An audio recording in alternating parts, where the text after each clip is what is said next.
बिस्मिल्लाहिर्रहमानिर्रहीम। अस्सलाम वालेकुम friends, how are you all. उम्मीद करती हूँ कि सब खैरियत से होंगे। Welcome to another video. आज आपके साथ शेयर करूँगी नान खताई की बहुत ही delicious, tasty and just 15 minutes recipe. बहुत ही मज़े की और झटपट से ये बन के रेडी हो गई थी। इंतहाई खस्ता थी बाहर से और अंदर से बहुत ही ज़्यादा सॉफ्ट। मस्ट ट्राई रेसिपी है, ज़रूर से आपने इसको ट्राई करना है। And we will make it with just 5 to 6 ingredients and I'll share the recipe in a very easy way. Let's move toward its ingredients. In ingredients all we need is just all purpose flour, 1 cup all purpose flour लिए और साथ में half tea spoon baking powder and a pinch of baking soda, half cup powder sugar लिया, half cup melted घी लिया, आप butter का भी use कर सकते हैं। 1 टेबल स्पून इसमें सेमोलिन या सूजी जाएगी एंड 1 टेबल स्पून इसमें ग्राम फ्लोर जाएगा। Now moving toward it's final preparation. यहाँ पे एक बोल लिया मैंने और उसमें सबसे पहले मैं मेल्टेड घी ऐड कर दूँगी। इंग्रेडिएंट्स की मेजरमेंट और क्वांटिटी का आपने बहुत ज़्यादा ख्याल रखना है। As I always said that baking is a game of measurement. अगर आपकी मेजरमेंट परफेक्ट है तो आपकी बेकिंग कभी भी ख़राब नहीं होगी। यहाँ पे घी ऐड करने के बाद अब इसके अंदर मैंने पाउडर शुगर भी ऐड कर दी है। सारे इंग्रेडिएंट्स जो हैं वो हमने साथ साथ ही ऐड करने हैं, कोई इसमें आपको बीट करने की ज़रूरत नहीं है। यहाँ पे मैंने इसके अंदर सेमोलिन और ग्राम फ्लोर भी ऐड कर दी है। आज इसके अंदर मैंने जो बेकिंग पाउडर और बेकिंग सोडा लिया था वो भी ऐड कर दी है। साथ ही अब इसके अंदर मैं 1 कप ऑल पर्पस फ्लोर भी ऐड कर दूँगी। बस सारे इंग्रेडिएंट्स की हमने मिक्सिंग करनी है।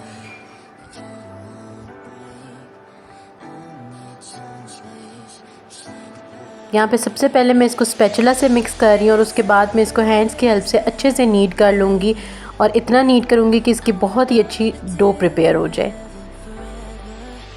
If you like the recipe then don't forget to like, share and subscribe my channel. It is just an appreciation from your side.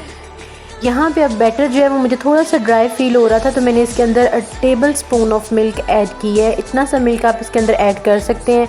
अगर आपका बैटर जो है वो प्रॉपरली नीड हो रहा है, आपको इसमें कुछ भी ऐड करने की ज़रूरत नहीं है। लेकिन अगर आपको ये ड्राई फील होता है तो देन आप इसके अंदर थोड़ा बहुत मिल्क ऐड कर सकते हैं।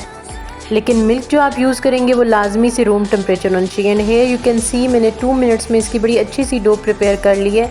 और अब इसके ऊपर मैंने थोड़े से एलमंड स्प्रिंकल किए हैं और उसके बाद अगेन इसको हैंड्स की हेल्प से अच्छे से मिक्स कर लूँगी और इसकी एक डो प्रिपेयर कर लूँगी।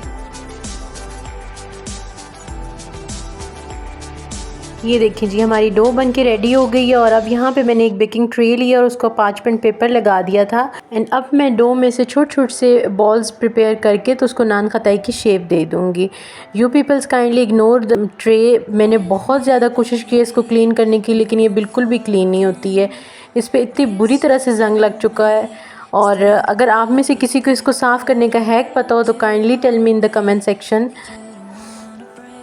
अच्छा, इनको इतना कोई नीट शेप देने की ज़रूरत नहीं है क्योंकि एज़ वी ऑल नो नान खताई की जो शेप है वो थोड़ी रफ़ सी होती है। सो ईज़िली आप इसको शेप दे सकते हैं। ये सारी नान खताई को मैंने शेप दे दी थी। अच्छा, जो मेजरमेंट आपको दी थी उससे मैंने 8 नान खताई ऑलमोस्ट रेडी किए। यहाँ पे मैंने एग योक लिए एक बोल में और उसके अंदर मैं 1 टेबल स्पून मिल्क ऐड कर रही हूँ और 1 टीस्पून यहाँ पे मैंने फूड कलर की ऐड की है। बस इसको फोक की हेल्प से अच्छे से मैं मिक्स कर लूँगी।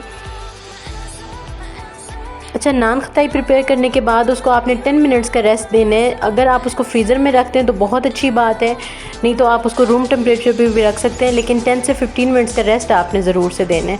यहाँ पे अब ब्रश की हेल्प से मैं सारा एग का जो मिक्सचर है वो नान खताई के ऊपर लगा दूँगी ताकि इनका कलर जो है वो बहुत ही अच्छा सा आए आफ्टर बेकिंग और साथ में ये क्रिस्पी भी बन के रेडी हो। एग मिक्सचर लगाने के बाद अब यहाँ पे मैंने कुछ एलिमेंट्स लिए हुए थे, उनको सेंटर से कट कर दिया था और वो मैं इसके ऊपर लगा दूँगी just to enhance its look and texture.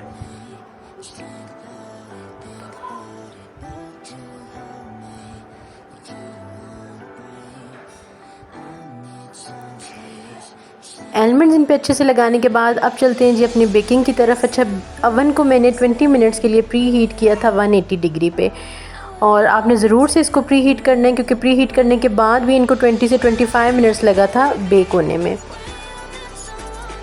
बस यहाँ पे अब मैं इनको 180 डिग्री पे अपर और लोअर दोनों रॉड्स ऑन करके 25 मिनट्स के लिए बेक करूँगी।